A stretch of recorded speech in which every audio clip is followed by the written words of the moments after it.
After years of implementation of the disability law in Ghana, many persons living with a disability continue to be excluded in national development. Now, to address the problem, the National Commission on Civic Education, NCCE, launched the results of a study conducted to explore the challenges facing persons with disability and how to address those challenges. Minister of Gender and Social Protection issued an ultimatum.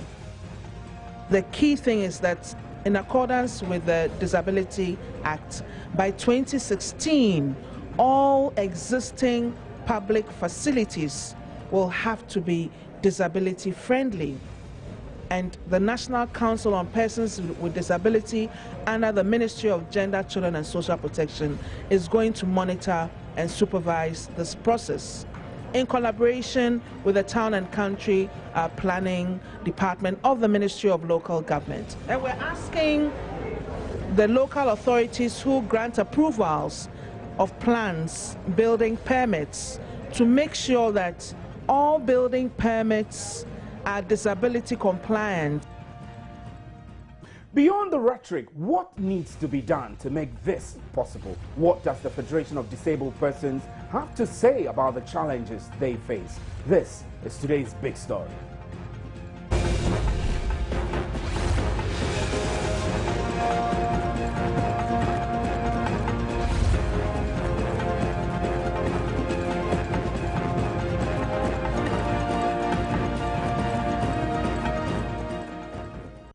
Disability, they say, is not inability. That's what it is supposed to be. But here in Ghana, disability is generally perceived as inability due to wrong perceptions. Inadequate educational facilities also restrict the ability of persons with disability pursuing higher level education. Lack of employable skills, lack of confidence and apathy among persons with disability all play a major role in excluding disabled persons in national development. Let's first hear the Minister of Gender and Social Protection, who spoke to journalists at the launch of this report by NCCE.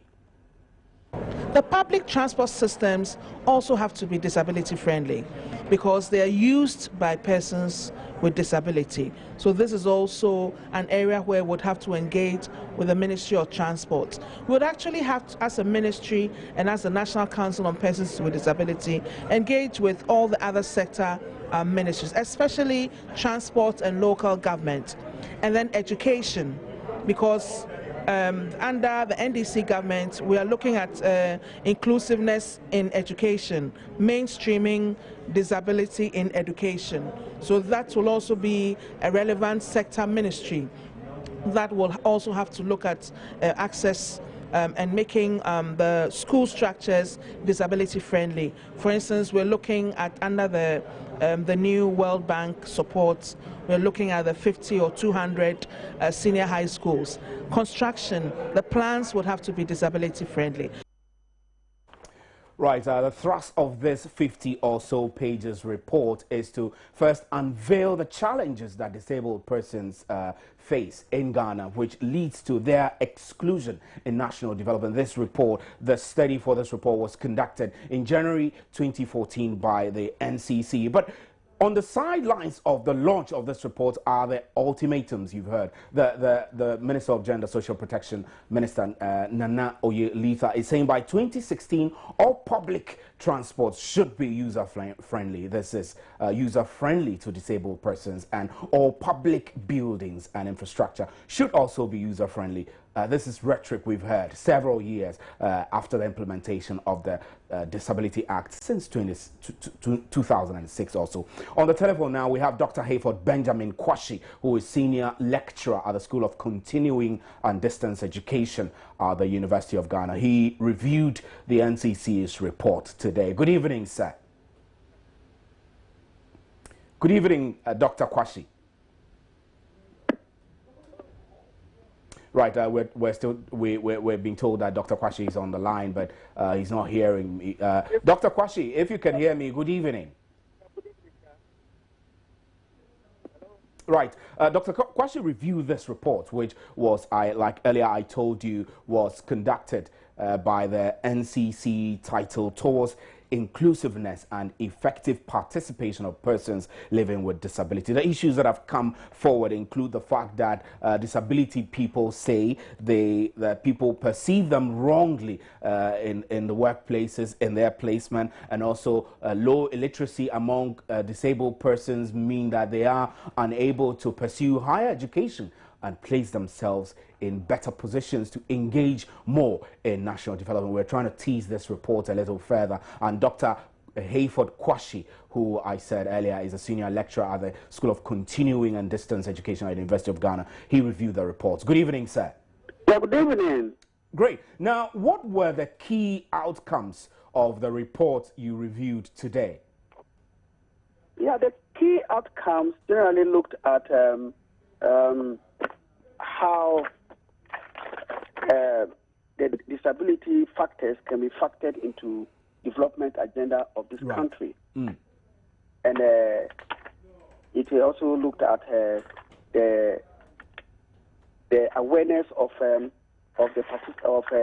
disability, people with disability, of the legal framework that will enable them to participate in national development and have to be self-included in all aspects of life of this country. Right. And it looks at the factors that inhibit the participation of the people with disabilities in national development, and looked at factors that promote their exclusion in national development, and then there are challenges that they face in accessing health, in accessing education, in accessing public facilities, and then in accessing even, in general, it's all about their participation in social, cultural, and economic life of this country. It looks at their own perspectives and perspectives of other key stakeholders in this from this area.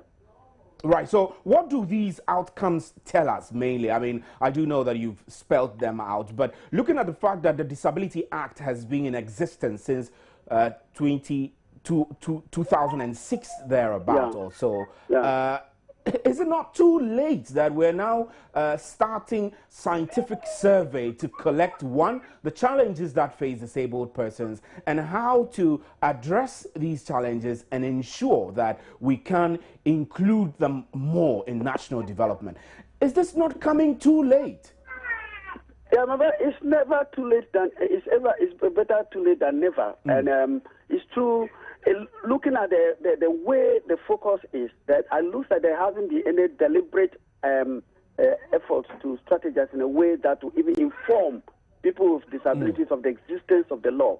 And there is a depth of knowledge about in the general citizenry about this law in the first place. So, well, it's late, but it's never too late. We can still do something. I think there is a need to intensify. It needs to intensify our efforts at getting people to know exactly that the law exists in the first place, and then to develop strategies to enforce the laws, and then it will be a good beginning if people with disabilities themselves get to know that they have that legal framework for that is provided for their inclusion, and then in their inclusion integration into national development efforts. Right, Dr. Kwashi, I think, as I propose, I think there is a need now for the NCC, with the support of the ministries that were present over there, to source for more funding to implement the findings of this of this research. It's quite significant and very relevant for the purpose of which we have it now. Right. Dr. Kwashi, we are grateful for your time on today's Big Story. We know that we got in touch with you very, very short notice, but you were able to make it. Dr. Kwashi reviewed the report at the launch today by the NCCE, and you heard him there. He's a senior lecturer at the School of Continuing and Distance Education at the University of Ghana. Now, earlier at that launch, Julius Debra, who is a local government minister who spoke at the launch, said Ghana has failed by not including persons with disability in its national development. Let's hear him, and then we will go onto the telephone line and speak to the head of research at NCCE. As a country, even though we have the necessary legislation in place to ensure inclusive governance and development, which projects equity for PWDs. We have not done enough to involve PWDs. This is reflected in the problem statement for the research, which reflects how PWDs are said to be among the most socially, economically, and politically excluded at the family, community, and national levels. Ladies and gentlemen, when we deeply question ourselves, we will probably come to this conclusion, and I believe this is an indictment on all of us as a people who should care for all people regardless of color and physical condition.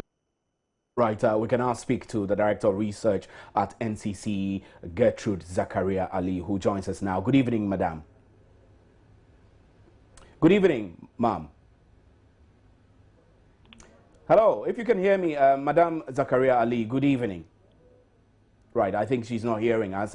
Madam Gertrude Zakaria Ali is the Director of Research at the National Commission on Civic Education, which launched a study, the report of a study it conducted in January 2014, which first sought to expose the challenges that disabled persons go through and then figure out how to resolve these challenges, thereby encouraging more disabled persons to be engaged in the process of national development. You heard Dr. Kwashi, who reviewed the report earlier, saying that it's not too late to start implementing findings of this report, and that the NCC, which is the key institution which conducted this report, should be liaising with the necessary ministries and institutions to find resources to fund implementation of this report. You do know that yesterday was the Disability Globally, Disability Day worldwide, and we explored several issues that disabled persons face. Now, tonight on today's big story, we'll be looking further into some of these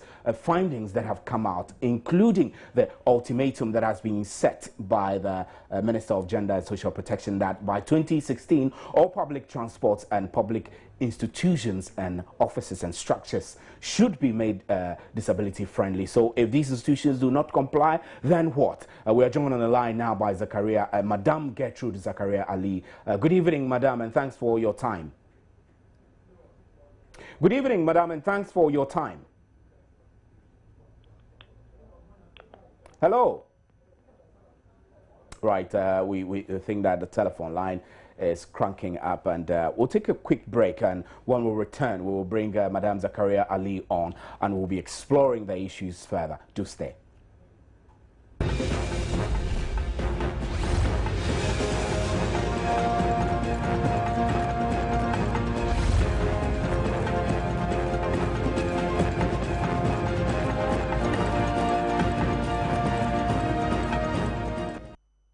Well, welcome back. We're still trying to raise Gertrude on the line, but we do have Miranda Kumabu Pumeye, who is founder of Enlightening and Empowering Persons with Disability. She's joining us now. Good evening, Ma'am, and thanks for your time.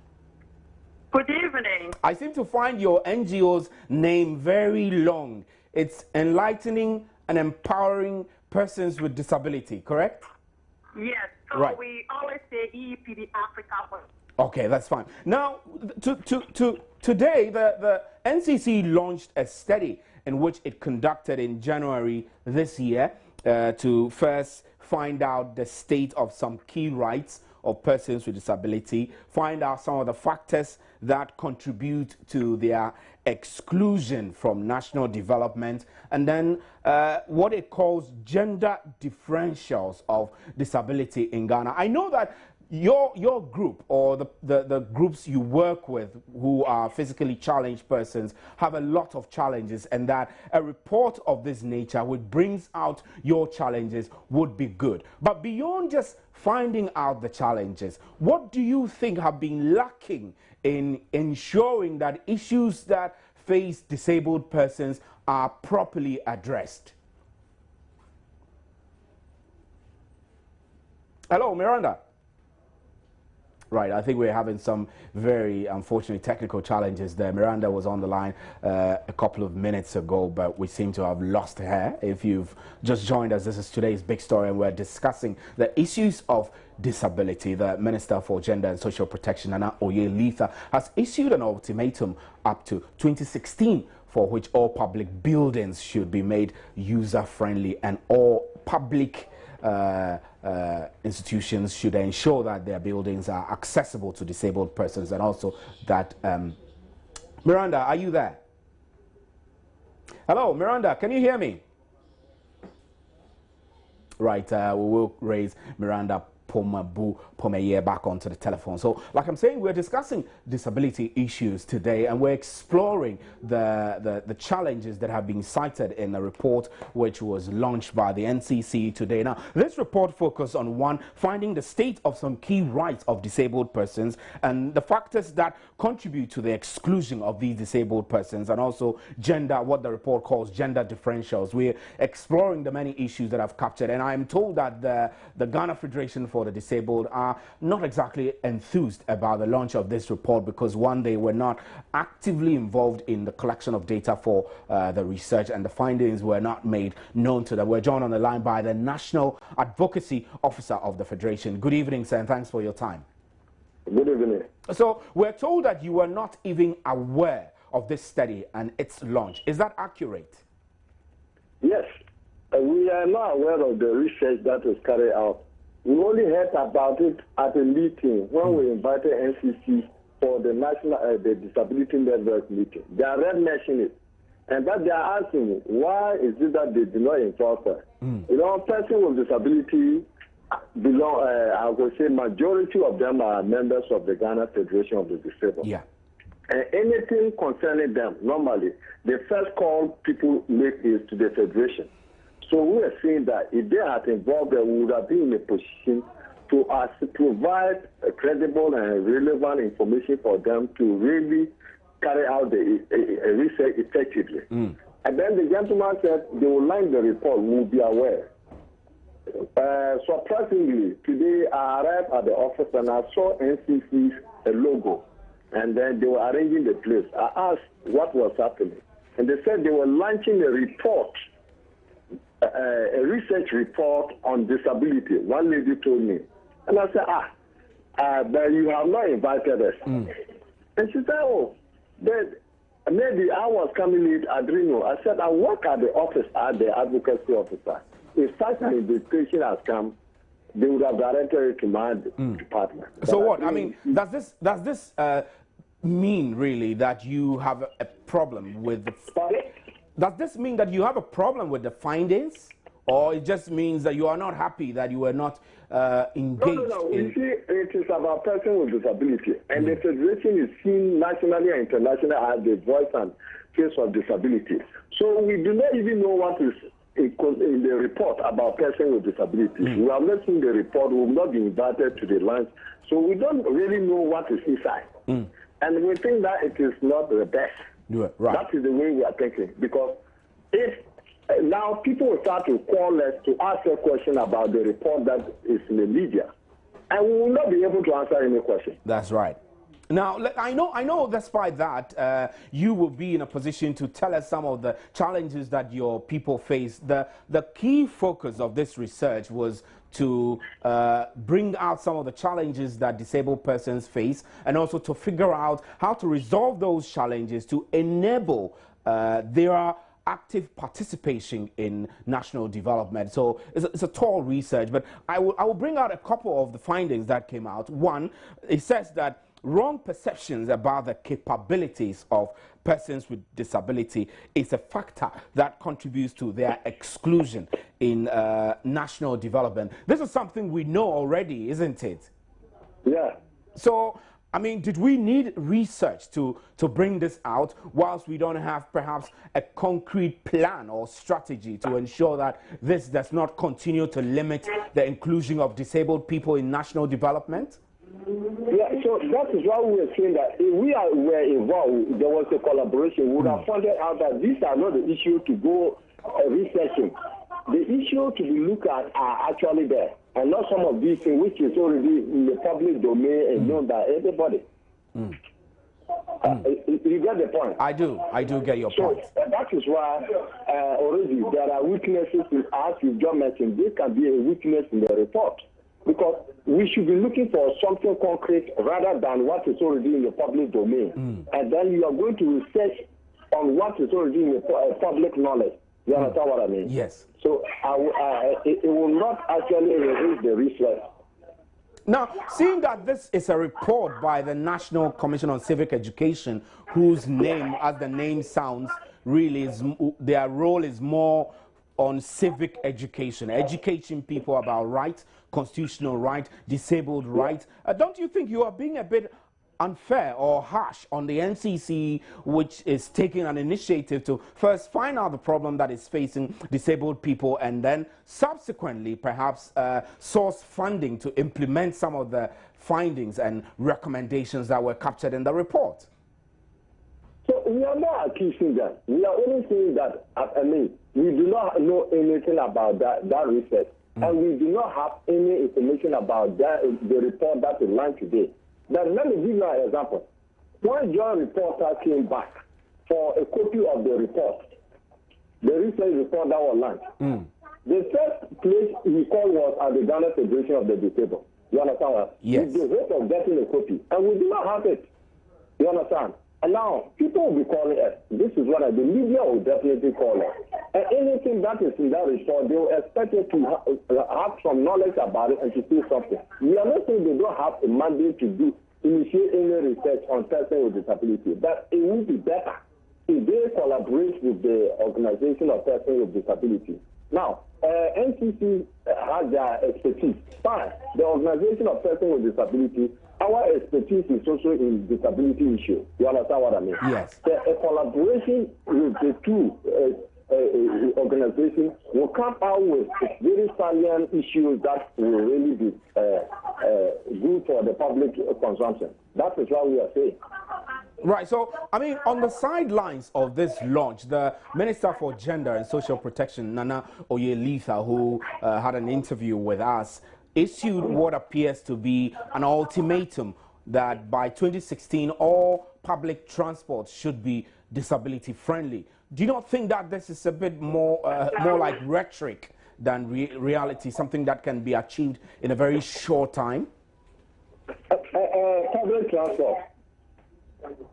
You are referring to public transport? Yes, I'm saying that the Minister of Gender and Social Protection has issued an ultimatum that by 2016, all public transports should be disability friendly. That, I mean, if you are going to get onto the trotro should be able, for example, to come down to your level if you have a wheelchair, and there should be a place in the trotro, like, you know, like it's the case in developed countries and other places in the world where a disabled person has a designated place for him or her to sit. Do you think that between now and 2016, any such ultimatum or promise can be attained or achieved? I don't think the issue is that way. We are looking at the governor passed the bill, a person with disability, bill into a person with disability at 015. And they made provision for accessible transport. Are you understand what I mean? Yes, I do. Not the federation that is giving ultimatum. But the bill, the act says public transport should be made accessible to persons with disability. And nothing is being done. Even the 10-year moratorium that is given to public buildings that existed before, public places that existed before the act came into effect. That moratorium, that is the section 60 of the act, will come to an end. It will expire in 2016. You understand what I mean? Yes. So we are looking at the act holistically, what the act is saying.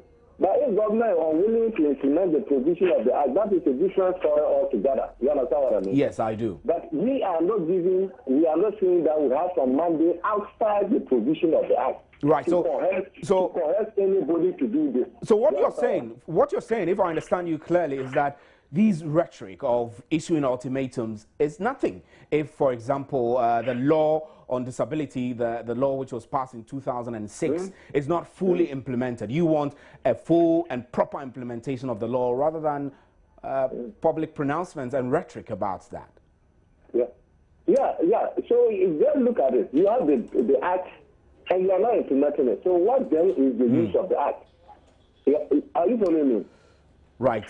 Yeah, Right. so we are saying that the provision of the act should be implemented. Right. That's all that we're saying. Right. Isaac. A law, one of the laws of the nation, and the UN Convention on the Rights of Persons to be ratified is also one of them. Right, Isaac. I'm afraid I'll have to hold you. I'm wrapping up. Really, I don't have a lot of time. I just have about a minute, and Madam Gertrude Zakaria Ali is joining us now. Good evening, ma'am. I know we have been facing challenges in trying to raise you on the line, but quickly, the Disability Act has been in existence since 2006. Is it not an indictment that until 2014 the NCC started research to first find out the challenge that face disabled people? Are all these outcomes that are being stated not already known?